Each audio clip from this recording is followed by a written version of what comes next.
বর্জ্যকে পুনঃপ্রক্রিয়াজাত করে নতুন পণ্যে রূপ দিতে সফল তাইওয়ান ভিত্তিক প্রতিষ্ঠান মিনিউইস। আর ক্রেতারা নিজ চোখে সরাসরি পুরো প্রক্রিয়া দেখতে পারেন, যেখানে ক্রেতাদের নিয়ে আসা বর্জ্যকেই 2 ঘন্টায় রূপ দেওয়া হয় ব্যবহারযোগ্য সানগ্লাসে।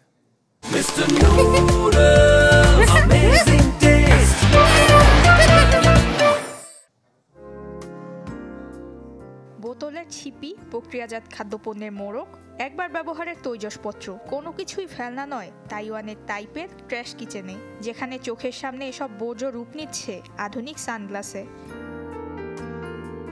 বর্জ্য ব্যবস্থাপনার বৈশ্বিক সমস্যা সমাধানে যেসব প্রতিষ্ঠান এগিয়ে এসেছে তাদেরই একটি তাইওয়ানের মিনিউইস। প্রতিষ্ঠানটির বর্জ্য পুনঃপ্রক্রিয়াজাতকরণ ব্যবসার একটি পদক্ষেপ zero West workshop trash kitchen, যেখানে ক্রেতারা নিয়ে আসা বর্জ্যকে 2 ঘন্টায় ব্যবহারযোগ্য সানগ্লাসে পরিণত হতে দেখে। এই প্রক্রিয়ায় প্রতিটি সানগ্লাস তৈরিতে কার্বন নিঃসরণ 400 গ্রাম পর্যন্ত কমানো যায়।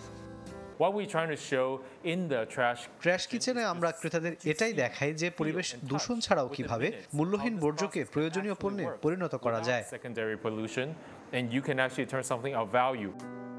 প্রতিষ্ঠানটির আরেক উদ্ভাবন মিনি ট্র্যাশ প্রেসো নামক মেশিনের মাধ্যমে বর্জ্যগুলোকে প্রক্রিয়াজাত করে নতুন পণ্যে রূপ দেয়। সানগ্লাসের পাশাপাশি টাইলস, ইট, হ্যাঙ্গার এবং দৈনন্দিনের ব্যবহার্য জিনিসপত্র উৎপাদন হয় এখানে। ট্র্যাশ কিচেনে যেসব দর্শনার্থী আসে তারা পুরো প্রক্রিয়া দেখে উৎসাহিত হচ্ছেন বর্জ্য পুনঃপ্রক্রিয়াজাতকরণে। সবাই সচেতন হয়ে যদি পুনঃপ্রক্রিয়ায় জোর দেয় তবে অনেক বড় পরিবর্তন আসবে।